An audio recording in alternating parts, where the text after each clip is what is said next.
Hey guys, so I got some new curriculum in the mail. Half of it is new and half of it is used, but I based the used stuff off of an entire other curriculum.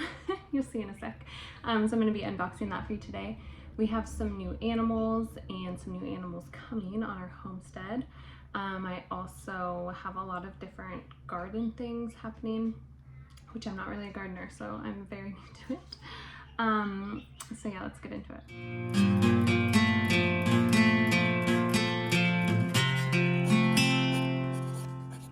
Okay, so first I'm going to talk about kind of homesteady stuff because that's what's like very deep in my mind right now.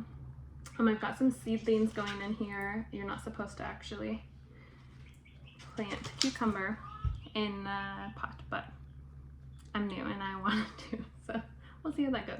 I've also got like some basil, peppers, and tomatoes. Anyway,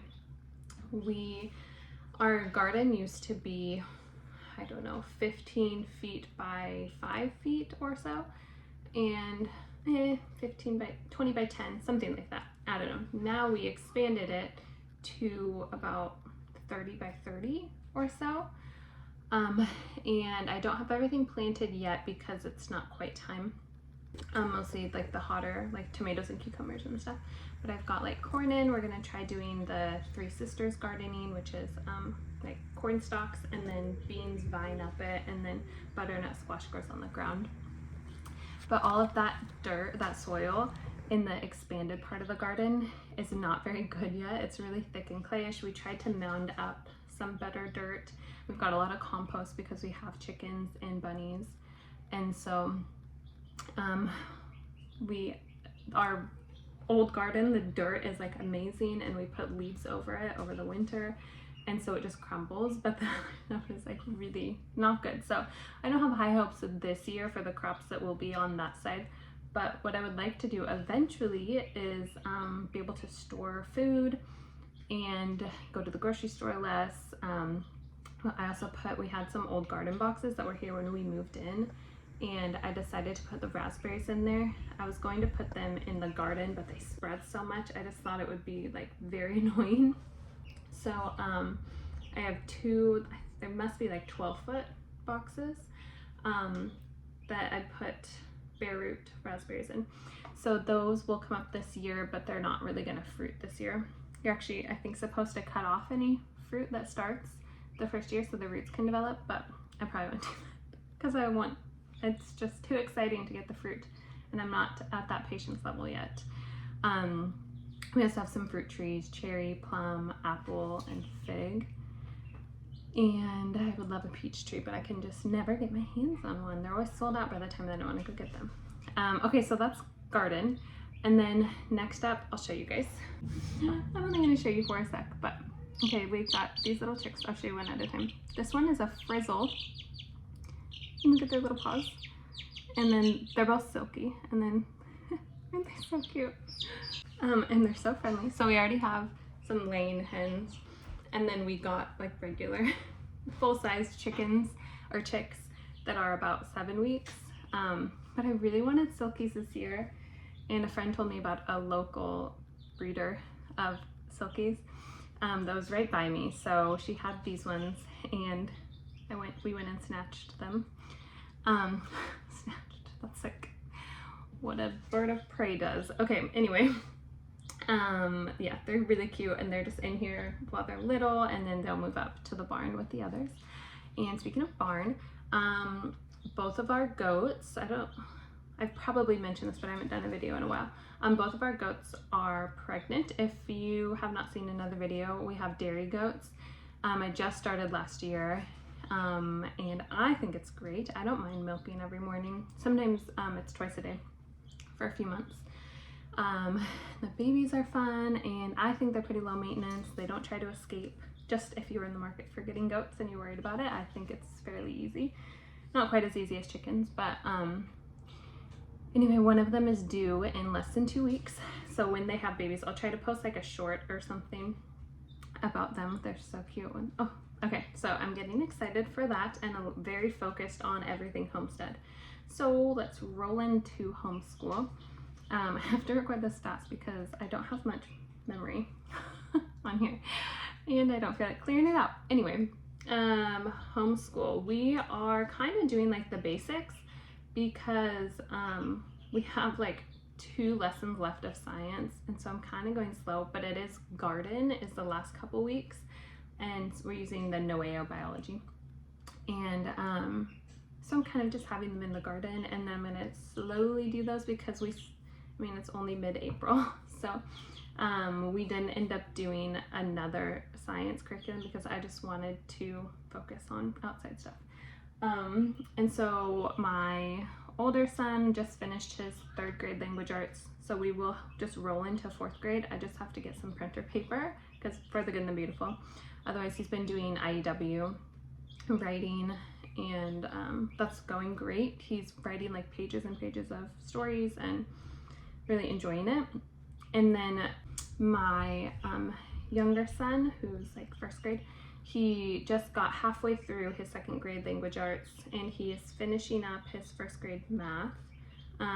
So kind of just deciding if we're going to roll into the next, finish early for him. I'm not sure. We will see. And then my youngest, who is 3, is doing her preschool, Good and the Beautiful, and just learning along with us. She's finally got her all of her letter sounds down, which is like great, and I'm very thrilled with. And it just kind of clicks. For all of my kids, it's been like shortly before they turn 4, they get more ready to read. So I'm just kind of like presenting it to them, and then when I see it clicking, then I'm like, oh, okay, we're ready to really like go with this. I'm not pushing it on them.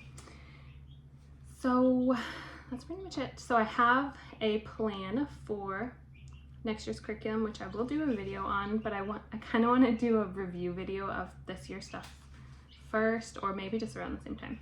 Otherwise I won't get to it, and I know that you guys want to see that because I like watching this. So this is what I'm going to be unboxing today, is a lot of our history. So I was interested, it's a lot of stuff. Ooh, one sec. Okay, so it's actually quite a lot of books, so I was not sure. So this is, so I was interested in doing Bookshark, or Sonlight. We are a Christian family, but we get charter funds, so it's the same company, so I'm still supporting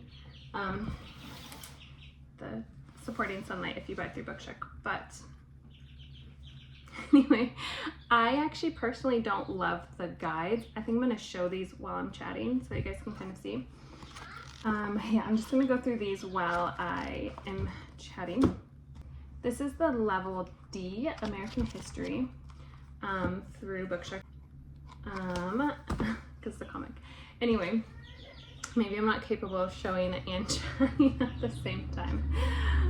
Okay, the guide is not really my style. I've gotten one used before, and I just didn't really need it. It's mostly like reading comprehension questions, in my opinion. So I just got most of the books, and I have a different guide that I'm using, kind of. So you guys will see that in a moment. So this one, Boy Craftsman, I thought that my oldest son would like this because he's very into like creating. Native American, we're gonna do a big like Native American thing at the beginning, with another thing that I will mention, but I don't have it yet. So I'm not gonna tell you guys exactly what it is. But my oldest is so interested in American history. Presidents, the government is like his favorite thing. And this isn't all, because I know that I have like the Bill of Rights of this version as well. I just don't have it yet. So this is one of the cores that comes in it. It's not the guide, obviously, but it's one of the core books. So I did get this. It kind of reminded me of A Child's History of the World. Not the way that it reads, because I haven't looked inside of it yet, but I looked at the sample, but just kind of the way that it's laid out. Like how this one looks, Lewis and Clark. So I'm going to go like timeline it, and so I'm just going to go through the books and do all like the Native American books first, not that they aren't present as well, which we are actually doing a field trip based on Native Americans and how it's not something that they're not something of the past, their culture. But I'm going to start with that and then go into Lewis and Clark, etc. Well, Columbus, Lewis and Clark. I really can't show and do this at the same time. Diary of an Early American Boy. This one looks cool because it's got little like of his drawings and stuff, like sketches throughout it. So I'm kind of hoping that might encourage them to maybe do their own journaling, because I haven't been able to do that yet. There's a lot of Native American, which will be cool because that is also a little of my heritage. So it's nice to be able to share that with them. Do your kids like, this one's empty, but saving things like this and those little coupons that come? Our house is covered with them right now. And my husband is like, why do we have trash everywhere? This one actually is not part of the curriculum, but I just thought it looked like something that my oldest, 3rd grade, would be interested in looking at. This one sounds cool too. Secret of the Sealed Room, A Mystery of Young Benjamin Franklin. Personally, I don't know if you guys like to see inside, but I personally like to kind of see the size of the font and pictures, because as far as my kids, that is like so important up there in the young age. And I did look at the summary of all of the books that I picked, because I didn't pick all of them. I'd say there were maybe 5 out of all of this that I didn't pick, but or because I know that I've seen them at our library. And this has a newer cover than this usually. It's like that kind of cartoony one with mountains and bears, but it looks like such an easy read. My kids will read that. This one looks really cool. The White House is Burning. Just got really good pictures and looks great. Okay, and then this is the last one that goes with level D. Okay. Well, not the last. The last one I have, the Thriftbooks, is still delivering in like a bunch of packages. But it teaches different parts of a poem, and I think it's just going to be like really helpful for learning parts of poetry. And I haven't figured out how to do that with them, but I want to start at this age. But most poetry curriculum that I've seen is for older kids. So I don't know, I just wish there was like more things that were accessible and not just a part of the language arts, but like a separate poetry study and not specific poems, if that makes sense.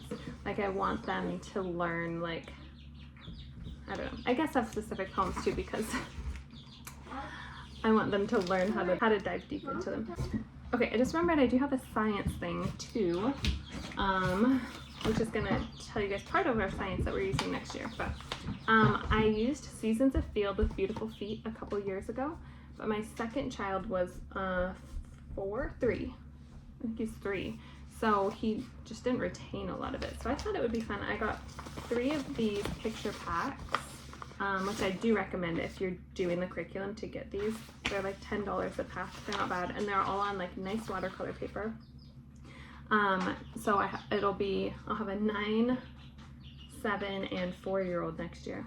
So I thought it would be really fun for them all to do it. I do have other science that I'm also doing, but I just knew that they would want to join in with their littlest sister, and I knew my oldest would want to do it if the other 2 were doing it. So it's gonna be fun. I'm excited for that. Okay, and then the other thing that I got, the new, is the US Geography through Beautiful Feet. I did use the K through 2, and I have a review on it. I also have a review on the Seasons of Field, and it wasn't my favorite. But this, I think it was partially because Seasons of Field was so amazing that the K through 2 geography just wasn't as good. But this one looks amazing. I'm very excited about it. I like the way that it goes from, like, sounds like it's going to go East Coast and then across, so it's kind of following in a historical way. And it talks about like going west. So I think what we might do is do half of, well, I can talk about this in our curriculum video, but do half of this year, because that's kind of what we're studying is more the East Coast. And then when they start to go west, do that next year. Which would be so minimal because this is already 1 lesson a week in a year, so it would be like every 2 weeks, so we can really like dive deep into it. And then I'm going to be using this as my like core. This is not a part of the US Geography, it's separate. This is actually part of their history, but I wasn't as interested in it because it sounded like it was more current, and I was more interested in like Christopher Columbus the country starting that age, rather than, it was heavy focus on like when slavery is abolished, which sounds like it'd be more what we're focused on next year. Okay, anyway, this book I think looks so amazing, and we'll be able to use it next year as well, but it has all the chapters listed, and we can do, like, I can just easily go to what we're learning about, like with these books, and match it up, because I like to not quite create my own curriculum, but pull things from different and have it like that. So I will try and quickly show you guys these. I might not make it to all of them, but I have the maps, the coloring maps, so I got one for each of the kids, so there's 3 of them here. And this one I thought looked great, Daniel Boone, How Early Americans Took to the Road. And the reason that I bought this not used like I did with this is because I knew I wanted everything, and I needed the picture packs, and the Child's History of America is like 10 times the price if it's used, because there's not that many in circulation yet, and I needed the maps, and I'd have to pay for shipping, so it just worked out to just get it new. And like I said, we use charter funds anyway. I love colorful books like this. America's First Environmentalist, Buffalo Bird Girl. I was a little concerned that since this is grade 4 through 6, it would be all books like Bookshark, like chapter books, but it's mostly picture books. The Last River.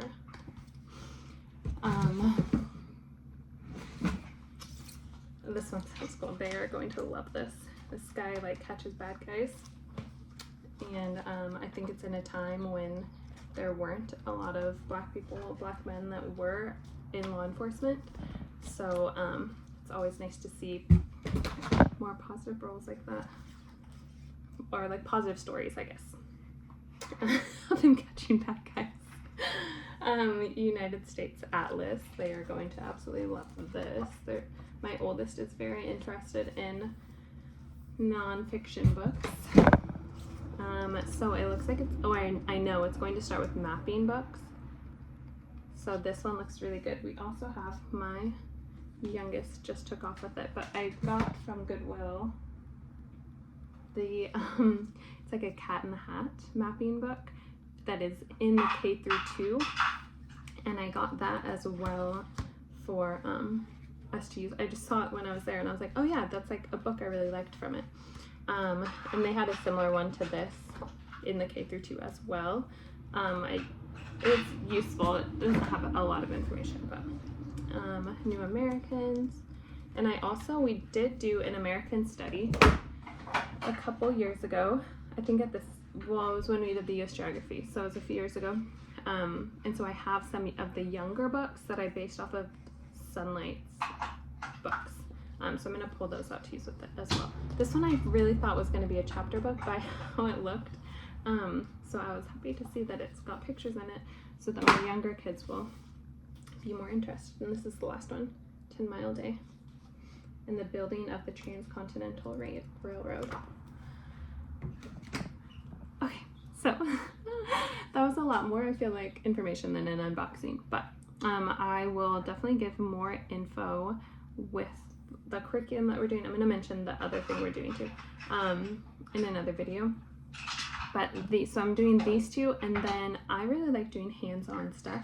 We have used the Sonlight hands-on history in the past, and this year what they have for it is a lap book. He has a Constitution lap book already, and he's like halfway through it. We actually, I don't think I ever mentioned, we like won it on their Instagram thing, so that was cool. But he's like halfway done with that, and so I think I'm just gonna have him do part of that one. So anyway, the hands-on is going to be through a whole different company that I found that I'm like really excited to try. I will definitely do an unboxing of that when I get to it for you guys. I just have 2 of them coming, but I'm planning to do 4 in the year, but I don't need them all to start with. Like, where am I gonna store that? So anyway, thank you guys. I'll have that video with the new hands-on stuff for you guys to see soon. And some more science stuff, because I actually just remembered I do have some that I could share, but I don't have it all yet, so I'll wait till I have all of it. I'll have a lot of unboxing videos coming up for you guys. Okay, thank you guys for watching, and keep an eye out for the baby goat videos, and I will have, let me know if you want more homesteading stuff. Okay, thank you guys for watching. Bye.